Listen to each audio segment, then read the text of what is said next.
நம்மளுடைய favourite and Tamil சினிமாவோட cult film maker Mysskin அவர்களை அன்போடு பேச அழைக்கிறோம். நான் எப்பயுமே லாஸ்ட்டில் தான் சார் பேசுவேன், ஃபஸ்ட்டே கூப்பிட்டேன். நல்லது. ஆக்சுவலாக காலை வணக்கம். ஒரு ரொம்ப வருஷத்துக்கு முந்தைய, ஒரு 12 வருஷத்துக்கு முந்தைய, 10 வருஷம் இருக்குன்னு நினைக்கிறேன், நான் வந்து ஒரு கதையை போய் நான் வந்து தானு சார்கிட்ட சொன்னேன். சொன்ன உடனே தானு சாருக்கு வந்து அந்த கதை பிடிக்கல. தம்பி, இந்த கதை என்னால் பண்ண முடியாது அப்படின்னாரு. அந்த படம் தான் நந்தலலா. ஒரு 10 வருஷத்துக்கு அப்புறம் தானு சாரை திரும்பி மீட் பண்ணி பேசும்போது, நம்ம ஒரு படம் பண்ணலாம் தம்பி அப்படின்னாரு.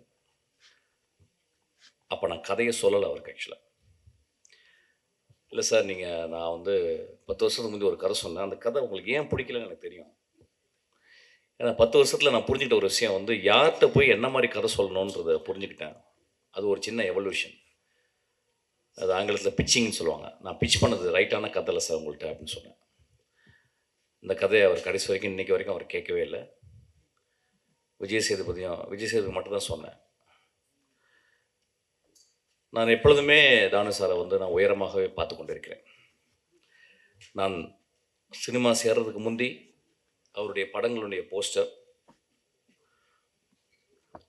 அவர் எப்பயுமே ஒரு தமிழ் சினிமாவின்னு ஒரு ஒரு மிக மிக ஒரு ஒரு ஈஸ்தட்டிக் சென்சிபிளோடு இருக்கிற ஒரு ப்ரொடியூசர். ஒரு நாளைக்கு 2 தடவை என்னுடைய ஆஃபீஸ்க்கு வருவார். நான் வந்து என்னை வரவே அலோவ் பண்ண மாட்டேன். நான் வரேன் சார் ஆஃபீஸ்க்கு அப்படின்னா, இல்லை தம்பி நான் வரேன். காலையில் ஆஃபீஸ்லேருந்து வந்து என்னை பார்த்துட்டு அப்புறம் நைட்டு வந்து பார்த்துட்டு போவார். நான் இத்தனை படங்கள் 27 வருஷம் நான் சினிமாவில் இருக்கேன். 18 வருஷம் நான் டேரக்டராக பண்ணி முடிஞ்சிருக்கேன். தானு சார் மாதிரி எனக்கு ஒரு சுதந்திரம் கொடுத்த ஒரு ப்ரொடியூசரை நான் பார்த்ததே இல்லை. ஏன்னா அவர் ஒரு படத்தை அவர் எப்படி எடுக்கிறாருன்னா, இப்போ இந்த படத்தை பற்றி, மேக்ஸை பற்றி சொல்லும்போது, தம்பி ஒரு கதை வந்து ஒரு பையன் வந்து சொன்னான் தம்பி, அது ரொம்ப நல்லா இருந்துச்சு பாருங்க. He always dreams about stories. அவருடைய இன்டர்வென்ஷனும் பார்த்தீங்கன்னா ஒரு க்ரியேட்டிவ் இன்டர்வென்ஷன் தான் இருக்கும். யூஸ்வலாக ஒரு டேரக்டர் அப்படின்னா ஒரு படி வந்தால் பிறகு வந்து we unknowingly will become arrogant. We never listen to some people's counsels. But நான் சின்ன வயசு ஃபஸ்ட்டு படத்தில் தான் அப்படி கிடையாது. என்னுடைய அசிஸ்டன்ட் டேரக்டர் தான் என்னுடைய முதல் கவுன்சில்ஸ், என்னுடைய ஜட்ஜ்மெண்ட்ஸ் எல்லாமே அவங்க தான் கொடுப்பாங்க. அதுக்கப்புறம் என்னுடைய ஒரு 11 நண்பர்கள் இருக்காங்க உலகளாவி. ஸோ நான் ஸ்கிரிப்ட் எழுதி முடித்தவொன்னு ஒரு 11 நண்பர்களுக்கு வந்து நான் வந்து ஸ்கிரிப்டை வந்து மெயில் பண்ணுவேன். அவங்க படிச்சுட்டு வந்து சொல்லுவாங்க. ஆக்சுவலாக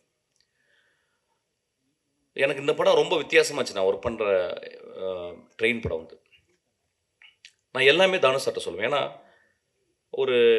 நான் வந்து ஒரு இயக்குனராக மட்டுமே ஒரு 50 லென்ஸில் போட்டுட்டு நான் I'm seeing my world and my world.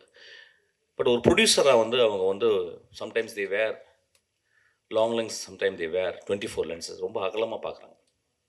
நான் நேற்று தானு சார்ட்ட வந்து நான் சொன்னேன். ஆக்சுவலாக வந்து ஒரு படத்தை வந்து 3 விதமாக பார்க்கலாம் சார். ஃபஸ்ட்டு வந்து வியாபாரமாக பார்க்கலாம், 2வது வந்து அதுக்குள்ள இருக்க டெக்னிக்காலிட்டிஸ், 3வது வந்து அதோடைய கலைத்தன்மை. சில நேரங்களில் வந்து கலைத்தன்மை முன்னாலும், டெக்னிக்காலிட்டிஸ் மிடில்லையும், வியாபாரம் வந்து 3வது ஆயிடுது. ஆனால் இன்றைக்கி ஒரு சினிமா அப்படின்றது ரொம்ப ரொம்ப ஒரு காம்படிட்டிவான ஒரு எக்ஸ்ட்ராடினரி இண்டஸ்ட்ரி. பட் ஆனால் ரொம்ப காம்படிஷன். ஸோ அதை நிறுத்தி வெளியே கொண்டு வந்து சேர்க்குறதுக்கு வந்து ஒரு ப்ரொடியூசர் படுற கஷ்டம் நான் கற்றுக்கிட்டேன், நான் பார்த்துக்கிட்டேன். ஸோ இப்போ நான் என்ன பண்ணியிருக்கேன், அந்த ஷிஃப்ட்டை வந்து ஃபஸ்ட்டு ஒரு படம் வந்து அந்த படம் வந்து அந்த போட்ட காசை அவங்களுக்கு வந்து கொண்டாந்து கொடுக்கணும். ஒரு சின்ன லாபமாவது அவங்களுக்கு ஈட்டி கொடுக்கணும். பெரிய லாபம் ஈட்டணும், சின்ன லாபமாவது ஈட்டி கொடுக்கணும். அதுக்கப்புறம் அவருடைய டெக்னிக்காலிட்டிஸ், அதுக்கப்புறம் தான் அவருடைய கலைத்தன்மை. அந்த கலைத்தன்மையை வந்து ஒரு நல்ல டைரக்டர் வந்து சப்டெக்ஸ்டாக வச்சு ஈ கேன் அச்சீவ் தட். நான் எதுக்கு இதை சொல்கிறேன்னா, ஒவ்வொரு நாளும் தானு சார்ட்ட வந்து சில விஷயங்கள் நிறைய பேர் என்னை பற்றி சொல்லுவாங்க, நிறைய அரகண்டான டேரக்டர்னு. அஃப்கோர்ஸ் ஐ ஆம் in my own way to stick to my creative freedom. இப்போ தானு சார்ட்ட வரும்போது வந்து ஒரு தந்தை போல் என்னால் அவர்கிட்ட ஷேர் பண்ண முடியுது. ஒரு மகன் போல் அவருடைய எக்ஸ்பீரியன்ஸை அவர் கொடுக்க முடியுது. அப்படி தான் வெற்றிமாறே நடந்துக்கிறாரு, எல்லாத்தையுமே நடந்துக்கிறாரு. முதல் ஷோ காலையில் ரிலீஸ் ஆகுது இந்த நேரத்து வெற்றிமாறனுக்கு. முதல் தடவை காலையில் ஷோ பார்த்துட்டு போயிட்டு அவர் போய் ஒரு பொக்கே கொடுத்தார். So he always follows. இந்த மாதிரி ஒரு சுறுசுறுப்பாக தானு சாருக்கு என்ன வயசுன்னு எனக்கு தெரியல. ஐ திங்க் 22 வயசுன்னு நினைக்கிறேன் ஆக்சுவலாக. இவ்வளோ சுறுசுறுப்பான ஒரு மனிதரை நான் பார்த்ததே கிடையாது ஆக்சுவலாக என் வாழ்நாளில். நான் இளையராஜாவை பார்த்துருக்கேன், ஒரு மியூசிஷியனாக. But a producer I have never seen such a most agile and always active. Always வந்து தம்பி இப்படி பண்ணலாம் அப்படி பண்ணலாம். நேற்று கூட ஒரு பாட்டு பண்ணேன், ஒரு பாட்டு பண்ணி போட்டேன் வந்து, தம்பி நல்லாயிருக்கு இன்னும் கொஞ்சம். So he gives me more energy. அதை வந்து நம்ம ஒரு க்ரியேட்டிவாக நம்ம எடுத்துக்கணும்னு நினைக்கிறேன் ஆக்சுவலாக. எனக்கு இந்த இந்த ஒரு this thing I learn from Thanu sir. I am so grateful to you sir. அப்புறம் இந்த படம் பார்த்தேன். இந்த படம் முத ட்ரைலர் வரும்போது ஐ நோ கிச்சா. அதாவது எப்படின்னா, ஒரு தடவை நான் போய் அவர்கிட்ட கதை சொல்லியிருக்கேன். ரொம்ப வெரி வெரி டீசன்ட் மேன். நான் வந்து I went all the way to Bangalore and I narrated story. He liked it. ஆனால் அதுக்கப்புறம் ஏதோ சம்திங் இட் ஹேப்பன், என்னால் பண்ண முடியல. அவரும் ஒரு 30 வருஷமாக 25 வருஷமாக ரொம்ப ஸ்ட்ராங்காக அவர் வந்து ஒரு ஒரு பெரிய ப்ரொட்டாகனிஸ்ட், இங்கே ஒரு பெரிய ஹீரோ அவர். அவர் வந்து இப்போ நம்ம அவர் படங்கள் நம்ம வந்து இங்கேயும் பார்க்க போகிறோம். இப்போ வந்து ஒரு படம் வந்து இப்போ வந்து இந்தியா வந்து ஒரு மாநிலமாக ஆயிடுது கிட்டத்தட்ட சினிமா பொறுத்தில். யார் வேணாலும் எங்கேருந்து வேணாலும் அவங்க வந்து ஏற்றுக்கொள்ளப்படுகிறார்கள். அப்படி தான் இருக்கணும் ஆக்சுவலி.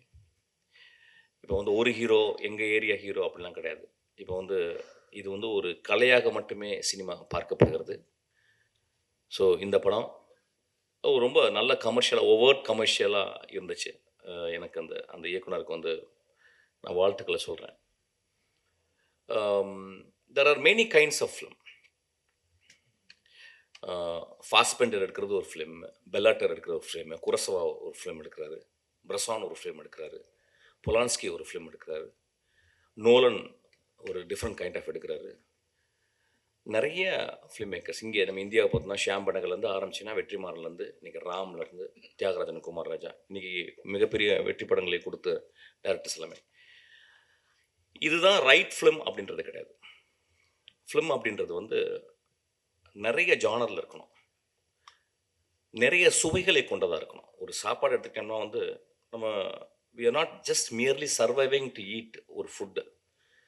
அது ரொம்ப டேஸ்ட்டாக இருக்கணும். அதனால தான் வந்து இயற்கையை நம்மளுக்கு டேஸ்ட் பட்டை வந்து நம்மளுக்கு கொடுத்துருக்கு. எக்ஸ்ட்ரானரி எவல்யூஷனில் நம்மளுக்கு வந்து அவர் tongue has been gifted by the extraordinary taste buds. அது மாதிரி டிஃப்ரெண்ட்டாக நம்ம வந்து பார்க்கணும். ஒரு ஷோலையை பார்த்துட்டிங்கன்னா ஒரு காலத்தில் அதை விட ஒரு கமர்ஷியல் படம் இல்லை. Maybe it was rip off from different films inspire ஆகிருக்கலாம். ஆனால் அது ஒரு மிகப்பெரிய, இன்றைக்கு வரைக்கும் இந்தியாவில் மிகப்பெரிய ஒரு கமர்ஷியல் படமாக ஷோலே இருக்குது. கமர்ஷியல் படங்களும் பண்ணணும். ஒரு கதாநாயகன், கணவன் மனைவி உறவு, ஒரு கதாநாயகன் அண்ணன் தங்கை உறவு, ஒரு கதாநாயகன் நண்பர்கள் உறவு, இப்படியும் இருக்கணும். ஒரு கதாநாயகன் ஒரு பெரிய வீர சாகசம் செய்யும் ஒரு கதாநாயகனாகவும் இருக்கணும். இந்த படத்தில் அப்படியாப்பட்ட ஒரு கதாநாயகனை தான் பார்க்குறேன். வீர சாகசம் செய்யும் ஒரு பெரும் கதாநாயகனாக இந்த படத்தை நம்ம பார்க்கணும். இப்போ சமீப காலமாக ஒரு படங்களை ரொம்ப ஸ்ட்ராங்கான ஒரு ஒரு கிரிட்டிசிசம், கண்டம்னேஷன் எல்லாமே இருக்குது. இதை திரைப்பட இயக்குனர்கள் நம்ம வந்து ஒத்துக்கணும். நான் ரொம்ப யோசிக்கிறேன். ஏன்னா ஒரு காலகட்டத்தில் இன்றைக்கி வந்த எல்லா திரைப்பட இயக்குனர்களையும் அடையாளம் கண்டு சமூகத்திற்கு சொன்னவங்க பத்திரிகைக்காரர்களும் மக்கள்தான். ஸோ வென் ஒரு சினிமான்றது ஒரு பேலன்ஸ். அது ரொம்ப கான்சென்ட்ரேட்டட். ஒரு வருஷம் 1.5 வருஷம் உட்காந்து ரொம்ப கான்சன்ட்ரேட் பண்ணி கிட்டத்தட்ட ஒரு ராக்கெட் இன்ஜினியரிங் மாதிரி தான். அந்த ராக்கெட் அப்படி தனித்தனியாக செக்மெண்ட்டாக பிரித்து ஒவ்வொரு டிபார்ட்மெண்ட்டும் ஒரு 5 இயர்ஸ் 10 இயர்ஸ் உட்காந்து ஒர்க் பண்ணுறாங்க. ரொம்ப மெட்டிகுலஸாக ஒர்க் பண்ணுறாங்க.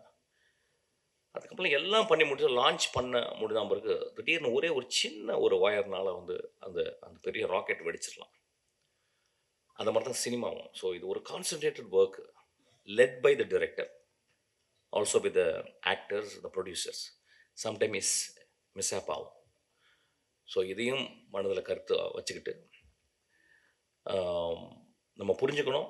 கிட்டத்தட்ட பத்திரிகையாளரும் நம்மளும் பார்த்தீங்கன்னா ரெண்டு கையை கோர்த்து தான் நடக்கிறோம். நீங்கள் இல்லாமல் நாங்கள் இல்லை, நாங்கள் இல்லாமல் நீங்கள் இல்லை. அப்படி தான் இருக்கணும்னு நான் நினைக்கிறேன்.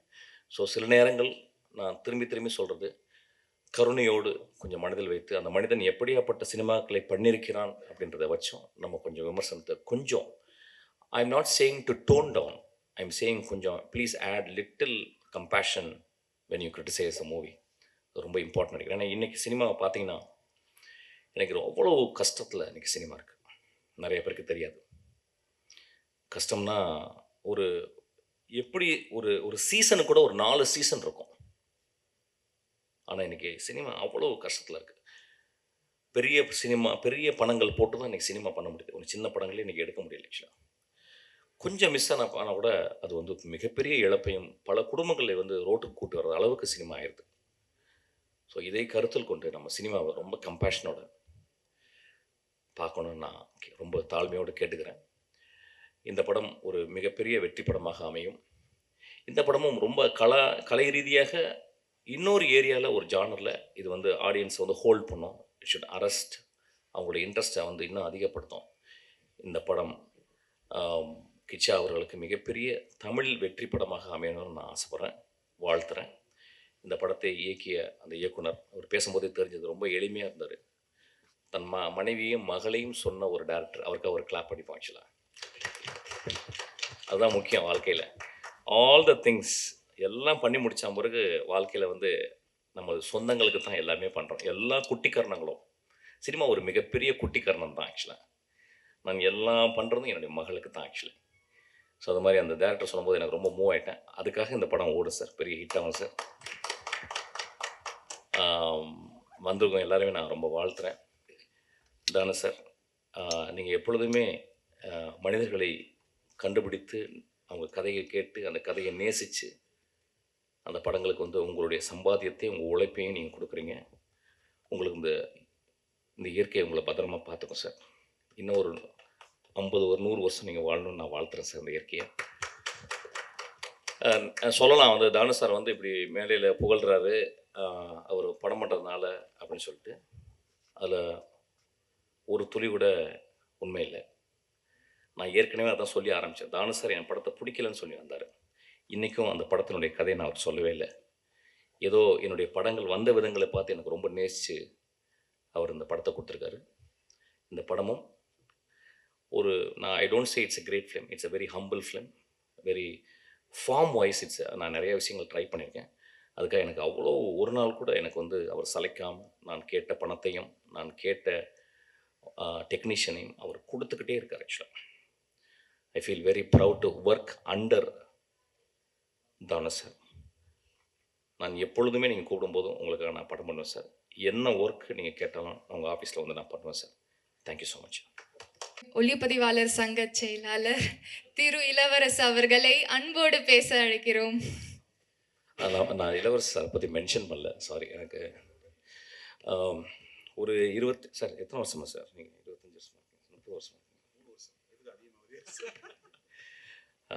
ரொம்ப பாந்தமான ஒரு மனிதர். ஆக்சுவலாக நான் எப்போ பார்த்தாலும் ஐ திங்க் தமிழ் சினிமாவின் ஒரு மனசாட்சின்னு கூட சொல்லலாம். ரொம்ப கைண்ட் பீப்புள். அதாவது நாசர் இவரெல்லாம் ஆக்சுவலாக இப்போ கூட காலையில் ஏதோ நாசர் பேசினார். So extraordinary cameraman, an extraordinary actor, an extraordinary human being. Thank you so much, sir.